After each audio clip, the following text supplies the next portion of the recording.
Bonjour et bienvenue sur le podcast Explore Japon, le podcast qui explore le Japon sous toutes ses coutures. Des conseils voyage, de la culture ou bien de la vie tous les jours en passant par l'apprentissage du japonais, partons ensemble une fois par semaine pour ce magnifique pays qu'est le Japon. Bonjour à tous. Je sens aujourd'hui que cet épisode va titiller vos côtés de voyeuristes. Déjà juste le titre, c'est un programme. Mais avant d'aller dans le fond du sujet, on va déjà faire un petit tour, vers le sommaire. Et cette semaine, on va découvrir Hiroshima, apporter des couleurs dans vos chaussettes et européaniser Kyoto. Mais avant tout ça, on va faire dans le genre, donc épisode voyeurisme un petit peu. Et je sais que vous aimez ça, bande de petits voyous coquinous que vous êtes, car oui, aujourd'hui, on va parler de date ou de rendez-vous galant, si vous préférez, au Japon. Alors, je vais pas vous faire l'analyse de comment se passe un rendez-vous entre japonais, quels sont les codes habituels, comment on rencontre, etc. au Japon. Non, j'avais envie de vous faire du très personnel, car oui, on n'a peur de rien dans cette émission. J'ai pas honte de partager avec vous mes histoires et autres anecdotes de date au Japon. Alors, il se peut aussi que je vous raconte des anecdotes d'amis, car j'ai des amis qui ont vraiment enchaîné les dates au Japon pour trouver la perle rare, et il y a eu quelques petits trucs sympas, assez rigolos à raconter. Mais on va déjà aussi remettre le contexte pour ceux qui auraient oublié un petit peu qui je suis. Donc je suis célibataire et quand je suis parti étudier au Japon, j'avais 38 ans. J'ai pas d'enfant, j'ai jamais été marié, je suis libre comme l'air, comme on dit. Donc désireux en plus de vivre au Japon, trouver ce qu'on appelle une megumi, enfin ce que j'appelle une megumi, vous le savez maintenant. J'aime bien donner des surnoms un peu à tout. Donc les japonaises c'est les megumi, les japonais sont les juichi. Ça me semblait une voie plutôt logique en fait pour pouvoir faire sa vie tranquillement. Ça faisait même quelques années que je ne cherchais personne en France, car quand vous avez ce genre de projet, de vous installer à l'étranger, c'est pas la meilleure idée du monde de tout tomber amoureux de quelqu'un qui va peut-être remettre un petit peu tout en cause, parce que qui aura peut-être pas envie de partir au Japon, ou ça sera peut-être compliqué pour elle ou pour lui de partir au Japon, etc. Bref, c'est pas le meilleur des contextes si vous voulez partir quelque part. Ça veut dire que c'est impossible non plus, pour ceux qui écoutent. Je sais qu'il y a des gens qui écoutent en famille et qui ont des projets de partir en famille. C'est pas impossible, mais forcément, ça complexifie la chose. Pour mettre dans le contexte aussi, c'était pas ma priorité non plus de rencontrer quelqu'un au Japon, je dois l'avouer. J'ai préféré passer beaucoup de temps à me balader et profiter finalement de ma vie de tous les jours que d'enchaîner les dates, que d'être sur des applis, d'envoyer plein de messages ou aller en boîte, je ne sais quoi. En plus, les boîtes, autant j'aimais ça dans ma jeunesse il y a très longtemps, mais je ne suis plus tout jeune et j'avoue, aller en boîte, c'est plus trop mon truc ou ma tasse de thé. Même si les boîtes japonaises sont quand même assez différentes des boîtes françaises, de ce que j'ai cru comprendre, car je n'y suis jamais allé, donc je ne pourrais pas vous faire non plus cette analyse-là.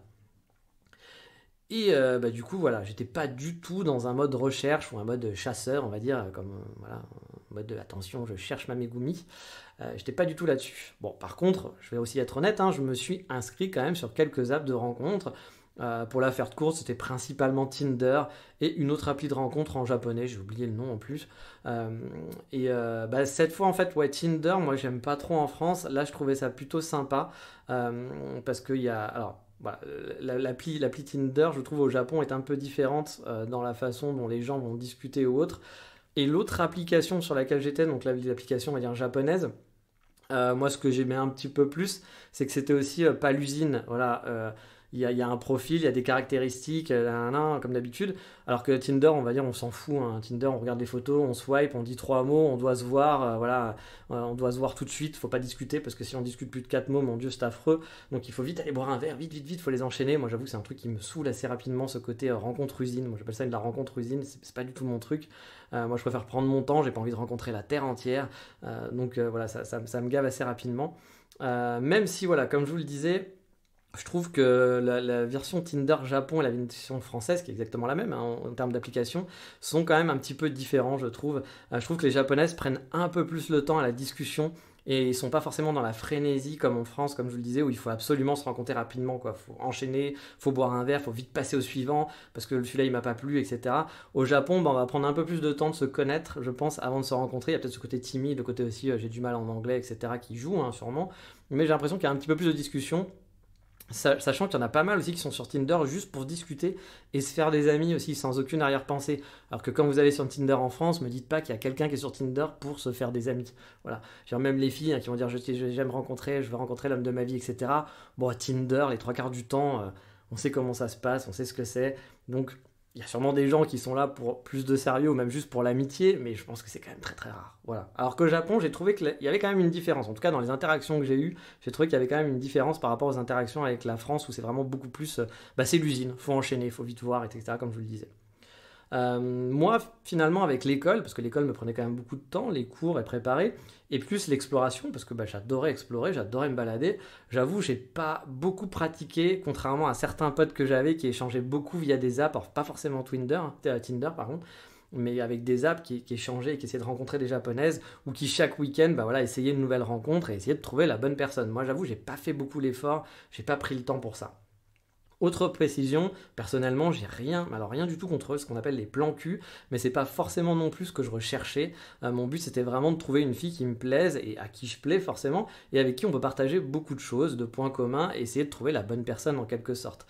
Mais je suis pas en train de faire un jugement de valeur, hein, des plans cul j'en ai eu, et j'ai aucun problème avec ça non plus quand il en faut, ou quand on est d'accord, on est des adultes, hein, tout va bien.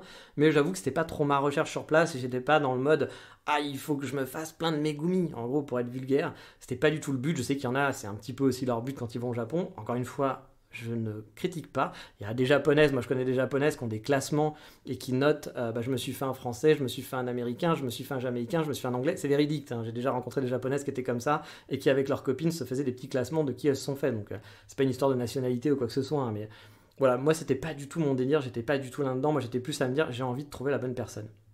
Donc j'avoue, je m'étais mis beaucoup de barrières, en plus en faisant pas beaucoup d'efforts pour rechercher. Alors du coup, des dates, vous comprenez, j'en ai pas fait des centaines, hein. Même s'il faut être honnête, au Japon, vous avez, je pense, beaucoup plus d'opportunités si vous êtes en plus avenant. Parce que mine de rien, eh bien, vous allez être rare, en quelque sorte. Si vous êtes français et que vous ressemblez à un japonais, bon là, vous serez un petit peu moins rare, forcément. Mais si vous êtes black, si vous êtes blanc, si vous êtes blur, si vous êtes violet, si vous êtes je sais pas quelle couleur, forcément, vous allez attirer l'attention. Alors, pas pour tout, enfin voilà, ça va pas forcément être toujours en bien, hein, c'est sûr, mais vous serez quand même moins dans la masse et les gens qui cherchent quelque chose de différent, différent de chez eux en gros, ils vont vous trouver plus facilement parce que vous serez plus facilement visible forcément. Un truc que j'ai souvent remarqué, c'est que les japonaises qui recherchent en quelque sorte des étrangers souhaitent souvent un profil assez typique, on va dire. Encore une fois, je généralise, c'est pas le cas tout le temps, mais c'est un truc c'est une impression que j'ai eue. Vous pouvez ne pas être d'accord avec moi, bien entendu. Mais souvent, elles cherchent des gens un petit peu excentriques. Le japonais, étant un garçon qui est souvent quand on va dire le japonais, qu'on voit les couples japonais et japonaises, par définition, l'excentricité, c'est pas trop ça. Ils vont être plutôt timides dans les dates. Vous les regardez quand ils sont en date, c'est très très timide, très oulala, touche pipi, attention, faut pas trop en faire. Je suis sûr que dans l'intimité, c'est pas la même, mais voilà, dehors, en tout cas, c'est beaucoup plus de timidité. On sent qu'il n'y a pas beaucoup de prise en main, etc. C'est pas excentrique, quoi, on va dire. Et encore une fois, ça ne veut pas dire que c'est le cas pour tout le monde, hein, mais c'est en gros ce qu'on peut voir dans la rue. Et du coup, j'ai remarqué que souvent les japonaises attendaient des garçons et des gaijins, un mec un peu avenant et un peu même voire foufou, qui va faire des caisses, voire même un peu trop parfois, mais c'est ce qui va plaire. En gros, je sais pas comment définir ce truc-là, mais c'est parler fort, être différent, se montrer un peu au niveau des gens, faire beaucoup de bruit et faire je suis là, puis en faire un peu des caisses. Il y a quand même pas mal de japonais, je trouve, qui aimaient bien ce côté-là chez les gaijins. Et en tout cas celles qui cherchaient des gaijins. Moi c'est pas mon cas, personnellement c'est pas mon caractère. J'aime justement le Japon parce que c'est calme, parce qu'il y a beaucoup de respect, etc. Vous l'avez compris. Alors forcément vous allez pas me voir en faire des caisses, parler fort, faire du cosplay dans la rue, m'habiller en yukata pour faire regarder je suis le gaijin en yukata, pour faire des selfies, etc. Non, c'est pas mon truc. On me l'a déjà reproché pour vous dire, hein. Il y a une fille que j'ai datée, alors je l'ai pas vraiment datée, mais bon, c'est plus ou moins. C'était pas vraiment ça, on va dire qu'on s'est rencontrés sur Instagram, elle adorait se faire prendre en photo, c'était même un peu too much pour moi, un peu maladif même à mon sens, mais encore une fois, hein, chacun ses plaisirs, hein, mais voilà, moi je trouvais ça un petit peu bizarre. Elle m'avait donc demandé de la suivre dans ses aventures pour que je la prenne en photo. On se parlait depuis pas mal de temps, elle était plutôt mignonne, hein, c'est clair, mais mentalement, moi ça ne matchait pas trop, c'était pas trop mon truc, mais bon, pour moi je me suis dit c'était quand même l'occasion de faire des photos avec une japonaise, je me suis dit let's go, ça peut être sympa. On a donc passé 2 jours à faire des photos, c'était très sympa, même si encore une fois elle s'aimait un peu trop à mon goût, vraiment, c'est pas mon truc, voilà. J'ai toujours du mal à comprendre moi sur Instagram les gens qui ont que des photos d'eux par exemple, mais bon, encore une fois on est tous différents, chacun fait ce qu'il veut, voilà, moi c'est pas mon truc, mais ça peut être le truc de quelqu'un d'autre, ça te fait de mal à personne, très bien. Bref, on passe un bon moment. Moi, je fais rien du tout pour la draguer, honnêtement. J'étais vraiment pas là-dessus. J'étais pas du tout dans ce mood-là. Surtout que plus je passais du temps avec elle, moins j'en avais spécialement envie, hein. Mais je suis content, je fais mes photos, etc. Tout va bien. Et je sais plus, quelques semaines plus tard, il me semble, je vois qu'elle est souvent avec un autre Français. Donc j'en conclus qu'ils sont ensemble, hein, voilà. Et effectivement, c'était le cas. Et elle me parle de lui, du coup, hein, parce qu'on discute, ouais, ça reste une amie, il n'y a pas de souci. Et elle me dit une phrase qui m'a fait beaucoup marrer, ça me fait « Il est un peu comme toi, il est gentil, il est mignon, mais bon, il est beaucoup plus excentrique. » Donc voilà, c'était en gros parce qu'effectivement, sur les photos, il faisait le foufou, il avait 10 ans de moins que moi, elle avait mon âge, je crois, de mémoire, et puis voilà, il était beaucoup plus avenant, beaucoup plus «Ah ouais, cool, machin, on va parler fort et tout, etc. » Donc voilà, ça lui plaisait, et effectivement, j'ai l'impression, alors là je vous donne juste un exemple, hein, mais j'ai pu la voir quelques fois, j'ai pu en discuter avec des amis aussi, à moi qui avaient dragué des japonaises, des amis qui étaient justement plus excentriques et des amis qui le sont moins, et on en revenait un petit peu là-dessus sur ces discussions en disant c'est vrai que souvent les japonaises qui cherchent des gaijins, elles aiment bien ce côté un petit peu excentrique. Après, encore une fois, faut pas généraliser, toutes les japonaises ne vont pas être comme ça, etc., hein, bien entendu. Mais voilà, je l'ai vu assez régulièrement en finale. Et donc, encore une fois, c'était un point que je voulais un peu appuyer. Alors, encore une fois, c'est chiant, mais je le précise, hein, parce que le podcast sur les femmes au Japon m'avait valu un commentaire vraiment, c'était l'horreur, comme quoi il fallait interdire mon podcast, que j'étais un criminel de dire des choses pareilles, hein, c'était vraiment écrit ça. Mais je le précise, c'est toujours qu'un avis personnel par rapport à mon ressenti ou aux discussions que j'ai pu avoir avec des amis, comme je vous le disais. C'est pas une généralité non plus. Bref, je pense que pour la plupart, vous avez compris comment je fonctionnais, vous avez compris un petit peu voilà, que j'acceptais que tout le monde soit différent, mais ça n'empêche pas d'avoir un avis pour autant, et qu'encore une fois, ça ne reste que mon avis. Ça veut dire que je vous ai toujours dit qu'il ne faut pas se baser que sur mon avis, il faut écouter d'autres choses, il faut que vous fassiez votre propre avis. Voilà, ça vous permet juste de piocher à droite à gauche, et après, voilà, d'être d'accord, d'être pas d'accord, et j'ai aucun souci là-dessus. Et donc on va revenir un peu au focus, on parlait d'âge aussi. Il faut savoir qu'au Japon, la différence d'âge, j'ai trouvé que c'était vraiment pas un problème. Perso, moi, la différence d'âge, ça m'a jamais posé de problème, que ce soit en France ou ailleurs, hein, c'est pas un souci, c'est pas un tabou pour moi. Mais je sais que pour certaines personnes, ça peut être vraiment compliqué la différence d'âge et que c'est pas forcément bien vu. Pour moi, quelqu'un de 20 ans qui sera quelqu'un de 50 ans, j'ai envie de dire, c'est leur affaire, hein. S'ils sont bien ensemble, c'est le principal, c'est juste des chiffres. Un chiffre, ça ne va pas définir un caractère ou autre chose, voilà, c'est juste un chiffre, encore une fois, c'est mon avis. Et au Japon, j'ai souvent vu soit des japonaises de mon âge être avec des jeunes, en quelque sorte des gens de 25 ans, on va dire, ou l'inverse. Alors, je parle souvent des japonaises et pas des japonais, et encore une fois, je le répète, je connais mieux le sujet tout simplement. Mes amies filles francophones que j'ai eues au Japon avaient soit déjà leurs copains français, ou soit n'ont pas forcément dragué plus que ça au Japon.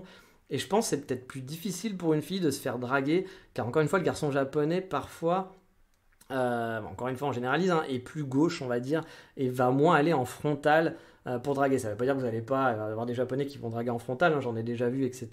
Mais un peu moins souvent, on va dire. Et ils sont encore plus avec une gaijin qui va être différente, qui va avoir un comportement différent, et ça va encore plus les perturber, je pense. Mais pour ça, il faudra avoir l'avis de plusieurs filles, etc. Donc je suppose qu'il y a des Françaises qui font des podcasts, n'hésitez pas à écouter, ou des articles dessus, n'hésitez pas à aller vous renseigner là-dessus. Et je pense que c'est peut-être plus difficile pour une fille, du coup, que pour un mec pour se faire draguer au Japon. Mais bon, si vous avez eu des échos inverses, n'hésitez pas à me le faire savoir, parce que je suis toujours curieux de ces choses-là. Donc, encore une fois, j'ai moins de retour d'expérience, donc je ne suis pas contre d'avoir ces informations-là. Mais à titre personnel, par exemple, pour revenir sur l'histoire de l'âge, j'ai daté une fille de 21 ans au Japon, alors que j'en avais 39 à l'époque, donc ça faisait quand même une sacrée différence d'âge. Mais elle, ça lui posait aucun problème vraiment. Et puis moi non plus, a priori, vu ce que je vous ai dit, voilà. Surtout que honnêtement, comme je vous le disais, niveau comportement, elle faisait pas spécialement jeune. J'avais même rigolé là-dessus en disant que si un jour je devais rencontrer son père, il serait peut-être pas très content d'avoir un gendre de mon âge, enfin du même âge que lui finalement, quasiment je pense. Même s'il me semble qu'il avait quand même une dizaine d'années de plus que moi. Et elle m'avait retourné assez franchement et direct que justement son père et sa mère avaient 18 ans d'écart, un peu comme nous deux, donc effectivement il aurait eu du mal à me dire quelque chose, comme quoi encore une fois ça arrive assez régulièrement au Japon. Et bon, je vous parlais d'anecdotes, et donc avec elle j'en ai quand même une assez marrante. Lors de notre premier date, c'était pas vraiment un date, c'était un peu entre les deux quoi, elle m'avait demandé de l'aide car elle chante de l'opéra et devait chanter de l'opéra en français. Mais elle parlait pas du tout français, donc voilà, elle demandait de l'aide pour la prononciation. On se donne rendez-vous dans un café et elle était super mal à l'aise quand elle est arrivée, je l'ai vue, c'était très marrant. Moi j'étais déjà installé, je l'attendais. Elle arrive et j'ai vraiment senti ce côté très timide du premier rendez-vous, elle savait pas où se mettre, elle a tout de suite sorti ses affaires d'opéra, genre allez on travaille gogo, on n'a pas le temps de discuter parce que j'ai peur, enfin voilà, ça faisait pas genre je suis venu juste pour le boulot, mais Ça aurait pu faire ça, mais ça se voyait que c'était surtout parce qu'elle était mal à l'aise. Et en fait, avec le temps, je pense qu'elle avait peur de parler anglais du coup. Et moi, j'ai enchaîné pour essayer de la mettre à l'aise. Du coup, on a donc commencé à travailler son opéra tout de suite. Donc, j'ai lu des phrases et elle répétait en gros les phrases que je lui lisais. Donc, je lui lisais son opéra. Et je suis surpris même au premier abord parce qu'elle a un super accent français sans avoir à parler français. Franchement, elle avait un accent qui était vraiment très très bon. Et à un moment, j'arrive sur une phrase que je lis sans réfléchir, parce que depuis le début, j'étais en train de lire ça, ça me passionnait pas des masses, mais c'était juste pour l'aider, quoi. Et je sais plus ce qu'il y avait écrit, hein, voilà, donc je vais vous inventer un truc, c'était pas exactement ça, mais c'était un truc du genre, ouais, j'ai pas la phrase en tête, mais viens ma gueuse, je vais te prendre par tes grosses mamelles juteuses, un truc dans le genre, quoi. Donc vous comprenez que c'était voilà, un petit peu space. En lisant le truc, je suis en train de me dire, mais qu'est-ce que je suis en train de dire voilà, à cette Megumi, quoi. Et là, bah oui, on l'appelait Megumi aussi, hein, forcément, on appelle tout le monde Megumi, vous le savez maintenant. Et là, Megumi répète cette phrase avec sa petite voix mignonnette, et dans ma tête, je me dis, mais voilà, qu'est-ce que je suis en train de faire, mon Dieu, c'est affreux. Et là, je vois à côté des gens me regarder avec un air genre, mais qu'est-ce qu'il est en train de faire ce type-là? Qu'est-ce qu'il est en train de se passer? Bah oui, en fait, je me suis rendu compte qu'ils étaient français et qu'ils devaient vraiment être en train d'être hallucinés parce qu'ils n'avaient pas dû voir ce qu'on était vraiment en train de faire. Puis c'était assez au début de la chanson et qu'ils devaient se dire, mais voilà, mais qu'est-ce qu'il lui fait faire? Pourquoi il lui fait dire des choses comme ça? C'est quoi ce délire, quoi? Donc c'était très incongru, ça m'a beaucoup fait marrer. Du coup, je lui ai expliqué, hein, j'ai essayé de lui expliquer en japonais et en anglais ce que ça voulait dire. Et donc on a un peu rigolé là-dessus, même si elle était encore plus gênée. Vous vous doutez bien. Bon, c'était super incongru, mais voilà, ça m'a fait quand même bien rigoler. Et la deuxième anecdote, c'est que pendant toujours ce même date, on discutait un peu en japonais, mais principalement en anglais quand même, parce que mon niveau de japonais n'était pas très très bon. J'apprends des trucs sur elle, donc voilà, et je suis assez surpris finalement avec ce que j'apprends, avec les questions que je lui pose, parce qu'elle me dit que sa famille est de Kyoto, et elle me dit qu'elle vit seule quand même à 21 ans sur Kyoto, alors que sa famille habite Kyoto, qu'elle a son propre appartement, etc. Ce qui est assez rare hein, au Japon, surtout si la famille habite déjà en ville. Elle faisait ses études sur place, donc je voyais pas trop pourquoi elle avait son propre appartement, mais bon, peut-être qu'elle était très riche et que voilà, elle vivait bien, etc. Je me suis dit, c'était quelqu'un qui était très très bien habillé, elle adorait la mode, ouais, elle était hyper fashion, etc. Donc un très bon sens de la mode. Donc je m'étais dit, bon, bah peut-être qu'elle a de l'argent et que voilà, c'est pour ça, elle a son appartement, pourquoi pas quoi. A priori, elle avait les moyens. Et puis, assez rapidement, j'ai eu l'impression qu'elle se faisait chier avec moi, vraiment. Je lançais les sujets, elle répondait, hein, mais elle ne relançait jamais derrière la discussion. Donc je me suis dit, bon, elle est un peu mal à l'aise, ça lui plaît pas, il y a la différence d'âge, etc. Peut-être qu'elle venait juste pour l'opéra et qu'elle avait vraiment besoin que de ça et que le reste, elle s'en branlait, elle voulait pas forcément qu'on soit amis ou plus. Donc je me dis, bon, je vais pas la déranger plus longtemps. Donc j'ai un peu coupé court. Je sais plus trop comment je me suis débrouillé. Mais en gros, voilà, je lui ai fait comprendre qu'on pouvait peut-être s'arrêter là, machin et tout, de façon sympathique. Voilà, j'ai essayé d'arrêter ce calvaire, parce que ça me semblait être un peu un calvaire pour elle, vu qu'elle relançait jamais des conversations. Donc je la raccompagne jusqu'à sa voiture. Je lui dis ciao et je me dis, bon, bah voilà, ça l'a pas fait, c'est pas grave, tant pis. Voilà, c'était comme ça. Sauf que quelques jours plus tard, elle me relance en disant qu'elle aimerait bien qu'on se revoie, que c'était super sympa, qu'elle avait adoré, qu'elle avait passé un super moment. Du coup, je suis, à vrai dire, un petit peu surpris, mais je me dis, bon, bah ok, voilà, il y a un truc que j'ai pas d'utilité, je comprends pas, mais why not hein. Parfois, on comprend pas toujours tout. On se revoit, on se fait un resto, on va pour commander, moi je voulais prendre du vin, et je lui demande si elle aime le vin, etc. Elle me dit que non, je dis, bon, bah du coup, qu'est-ce qu'elle veut boire? Elle dit, bah un jus de fruits, je pas de soucis. On va pour commander et du coup je demande en japonais un jus de fruits pour elle et moi après j'enchaîne en me disant que je veux du vin, toujours en japonais. Et là je la vois en panique, je vois qu'elle comprend, je vois ses yeux qui sont en train de se dire merde, pourquoi il me commande un jus de fruits, pourquoi il lui commande du vin, etc. Et du coup elle commence à faire ah non non non et tout, elle commence à être gênée et tout, et finalement elle demande du vin. Elle m'avait dit juste avant qu'elle n'aimait pas le vin. Donc je comprends pas trop, sachant que voilà, elle m'a dit qu'elle buvait pas, qu'elle en buvait pas, etc. Du coup, j'enchaîne sur un autre sujet et on arrive, je ne sais plus comment, sur le sujet de l'appartement, le fameux dont on avait parlé où elle habitait tout seul. Et je lui dis que c'était pas commun de vivre tout seul à son âge, etc. Alors que ses parents habitent à Kyoto, machin et tout. Et là, elle me dit mais non, mais pourquoi tu dis que j'habite tout seul? J'habite pas tout seul, j'habite chez mes parents. Et là, j'ai compris. Voilà, j'ai compris en fait qu'elle comprenait rien du tout à l'anglais, qu'elle était en super galère tout le temps dans la conversation, et que plutôt de me dire qu'elle comprenait pas, ou que tu vois, je peux parler moins vite, etc., ou utiliser un traducteur, ou qu'on fasse un peu plus de japonais, chose parfois que je faisais, par exemple avec Google Translate, hein, il y a des mots que je connais pas, même en anglais, parfois j'utilise Google Translate, etc. En fait, elle acquiesçait tout simplement.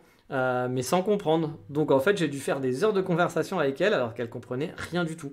C'était du coup hyper incongru, mais du coup, ça m'a expliqué plein de choses. Et pourquoi elle me relançait pas, par exemple, pendant les conversations.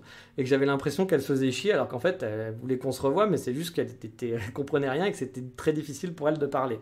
Au final, bon, on n'est pas sortis ensemble et compagnie, mais maintenant c'est une très bonne amie. Voilà, on est toujours en contact et même si c'est toujours compliqué de discuter, via Internet, sur Instagram, c'est plus simple voilà, pour parler, pour s'envoyer des messages parce qu'il y a les traducteurs et on a le temps. Voilà, et je pense qu'elle est moins gênée à ce moment-là et c'est une fille qui est vraiment très sympathique. On va faire encore dans une autre petite anecdote qui ne vient pas de moi mais d'un ami qui a beaucoup, mais alors beaucoup écumé les dates. C'est un mec qui est plutôt mignon, il se débrouille bien en japonais, il avait sur la fin un niveau pas très loin du JLPT2, donc il arrivait à faire des bonnes conversations et de pouvoir rencontrer des filles qui parlent que japonais.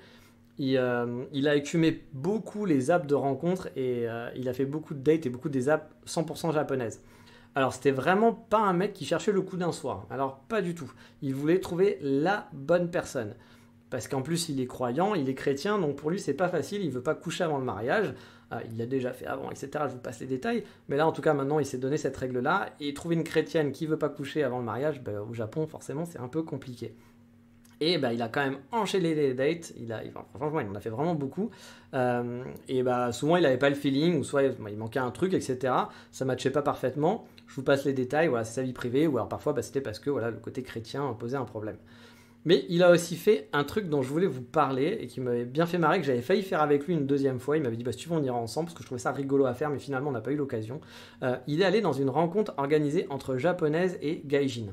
Alors, en gros, c'est un organisme, plusieurs fois par mois, je crois, il me semble que c'était plusieurs fois par mois, qui organisait des rencontres sur Osaka, donc entre gaijin et japonaises.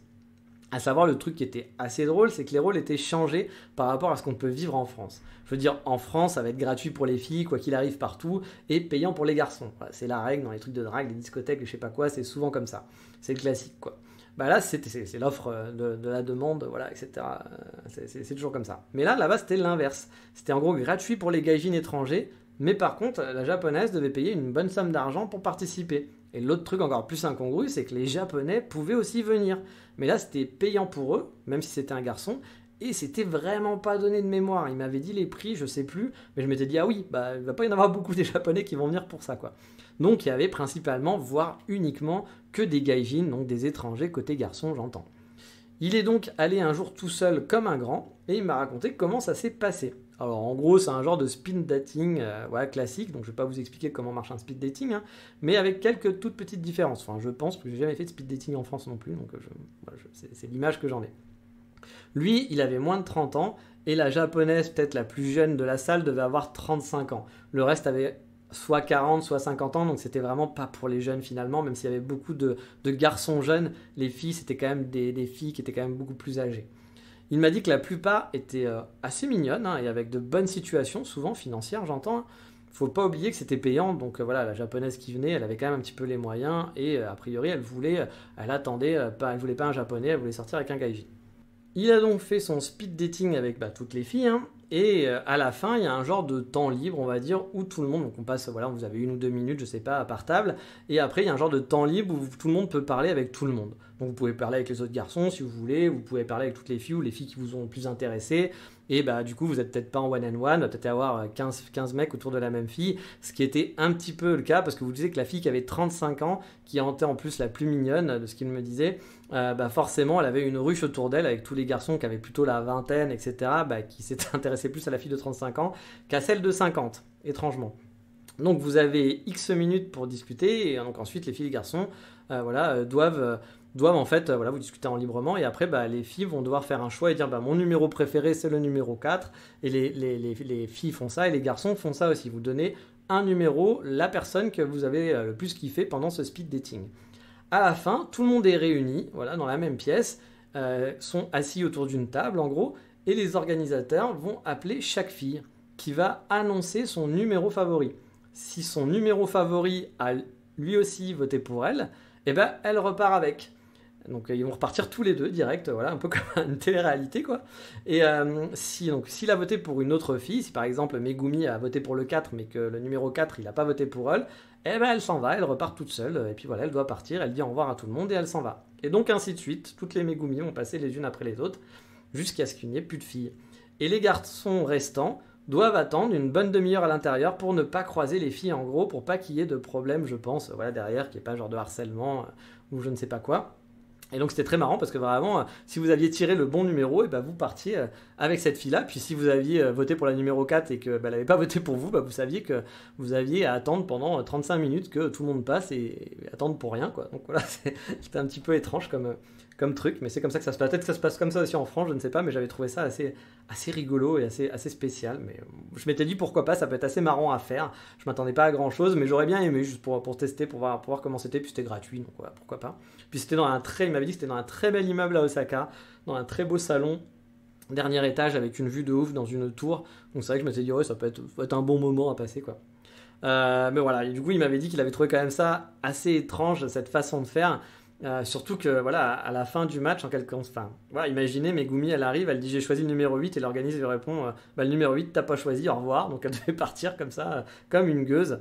Donc c'était voilà, c'était un petit peu. Et on repartait main dans la main si le numéro 8 finalement avait voté pour elle. Donc un petit peu étrange. Bon, il me disait aussi qu'il y avait quand même quelques femmes qui avaient donné leur numéro de téléphone pendant l'entretien ou leur line, parce que c'est plus souvent le line qu'on donne pendant la soirée pour s'amuser. C'est-à-dire que ouais, elles avaient vu qu'il avait 30 ans, etc. Et il y en a qui lui ont fait comprendre que voilà, elle cherchait quelqu'un, elle cherchait un homme pour s'installer, mais que bon, vu la différence d'âge, etc., s'il voulait s'amuser avec elle, il n'y avait pas de souci, et puis il fallait s'échanger sur line. Bon, lui, comme je vous l'ai dit, c'était pas du tout son but, donc il a supprimé tout de suite les lines de ces demoiselles, il les a acceptés sur le moment, mais il les a supprimés après, dans la foulée. Bon, là, j'avais prévu d'autres anecdotes sur moi, sur des rencontres que j'avais faites. Mais du coup, je vous les ferai peut-être dans une autre émission, parce que là, l'émission est déjà un petit peu longue. Si ce genre d'épisode vous a plu, vous m'envoyez un petit message sur Instagram, sur Twitter, Facebook, vous connaissez les messages privés. Vous m'envoyez un message pour me dire, allez, on vend bien le volume 2, si vous me l'avez fait parfois pour d'autres épisodes. Si ça vous intéresse pas, que le côté dating, oui, sans plus, voilà, il n'y a rien de très intéressant, bah vous m'envoyez pas de message. Ou alors vous m'envoyez un message en me disant oui, ça m'a pas plu spécialement. Et je ne ferai pas la suite pour le futur. Pour l'instant, c'est pas programmé, mais voilà, si ça vous intéresse, vous me faites un petit signe. Mais maintenant, on va passer tout de suite à l'insta du moment.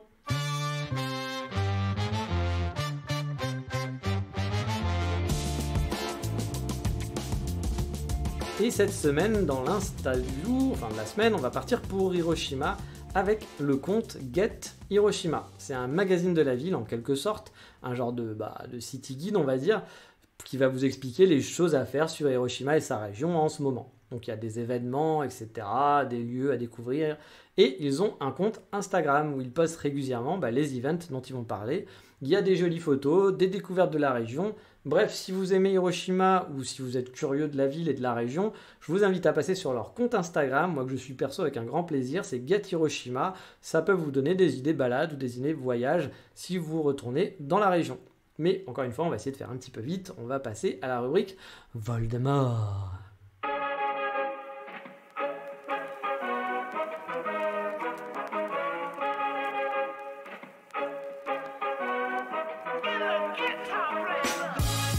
Et cette semaine, on va pas faire dans le café ou dans le sucré, eh bien non, on va faire dans le supermarché.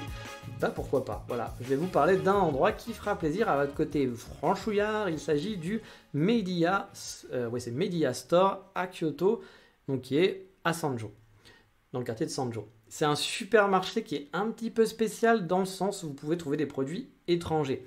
Alors c'est pas souvent donné car c'est de l'import, donc forcément les prix vont être un peu plus hauts. Le magasin il est pas non plus gigantesque, mais il est quand même sur 2 étages. C'est pas super grand, mais on a de quoi quand même se faire plaisir et trouver des trucs intéressants. Et c'était plus grand par exemple que mes petits frescos du centre.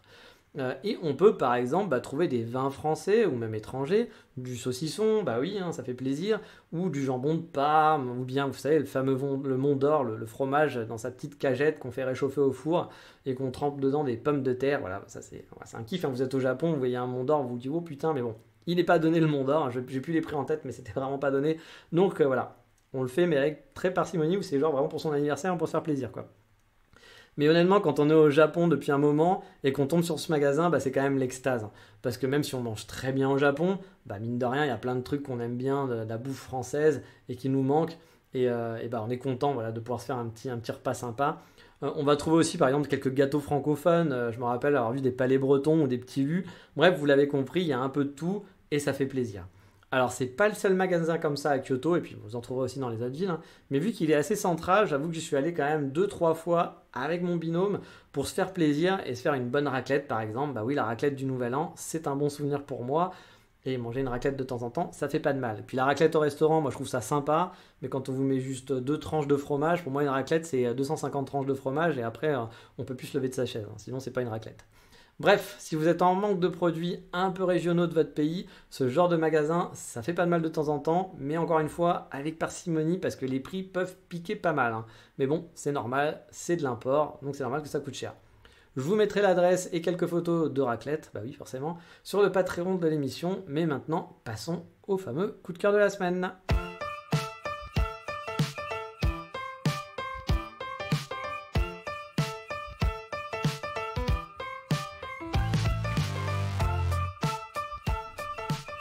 Et cette semaine, on va parler d'un magasin japonais que vous connaissez forcément. Il s'agit de Uniqlo. Bah oui, Uniqlo, c'est plutôt cool. Je vous ai déjà dit au Japon, en plus, au Japon, donc c'est pas très cher. Du coup, c'est un magasin assez pratique pour s'habiller, je trouve. Et c'est pas forcément le plus fashion, on est d'accord, mais ça fait le boulot.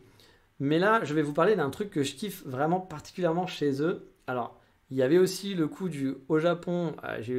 J'ai eu ça, ça doit sûrement exister aussi en France, hein, mais bah, c'est un truc que j'avais trouvé sympa là-bas. Mais en gros, tu pouvais jeter tes affaires dans un genre de bac, voilà, un genre de bac qui scannait ce que tu jetais dedans. Et bah, du coup, voilà, ça scannait automatiquement. Tu n'avais pas besoin de passer un code barre et tout. Il arrivait à trouver tout seul. Et à la fin, tu n'avais plus qu'à payer. Donc ça, j'avais trouvé ça assez rigolo, mais c'est pas ça dont je voulais vous parler, ce sont les chaussettes. Bah oui, les chaussettes d'Uniqlo, car elles sont pas trop chères, il y a plein de couleurs, mais vraiment énormément de couleurs, elles sont hyper confortables et j'adore en plus les petites soquettes qui remontent pas totalement, qui sont parfaites pour les chaussures d'été. Et vous savez, l'été au Japon, j'ai eu chaud, donc moins il y avait de tissu, plus ça me plaisait. Mais j'adore finalement surtout le choix des couleurs sur leur site. Il y a vraiment de quoi faire. Pareil, il y aura des photos sur le Patreon, des photos de chaussettes. Bah oui, pourquoi pas. Moi, je suis un grand consommateur de chaussettes. Je les trouve super vite à chaque fois. Je ne sais pas pourquoi. J'ai les doigts de pied qui remontent. Du coup, je trouve mes chaussettes sans arrêt. J'arrive même à trouver mes Converse régulièrement. C'est pour vous dire, j'en suis là. J'ai un problème, mais bon, voilà, on en parlera peut-être un jour dans un spécial épisode Les problèmes de NJ, je ne sais pas, on verra. Mais on va le garder entre nous pour l'instant, hein. Donc je consomme beaucoup de chaussettes et Uniqlo, bah, c'est mon fournisseur officiel. J'adore vraiment les couleurs. C'est toujours un plaisir de recevoir un pack de chaussettes colorées de chez eux. Ah, c'est vrai que je préfère le site internet parce qu'il y a beaucoup plus de choix. Je les achète de temps en temps en magasin, mais en choix de couleurs, bah, c'est déjà plus limité. Même si on a souvent des sympas. Et donc bah voilà, c'est mon petit plaisir. J'adore acheter des chaussettes sur Uniqlo. Il n'y a pas de petit plaisir comme on dit. Sur ce, bah, je vais vous laisser, parce que bah, je pense qu'après les chaussettes, on a fini de faire le tour, quoi, hein. Je vais vous laisser, on va arrêter pour cette semaine, et je vous dis donc, comme d'habitude, pour le nouvel épisode de la semaine prochaine, qu'est-ce qu'on dit? Bah, à bientôt, matane, ciao, bye bye.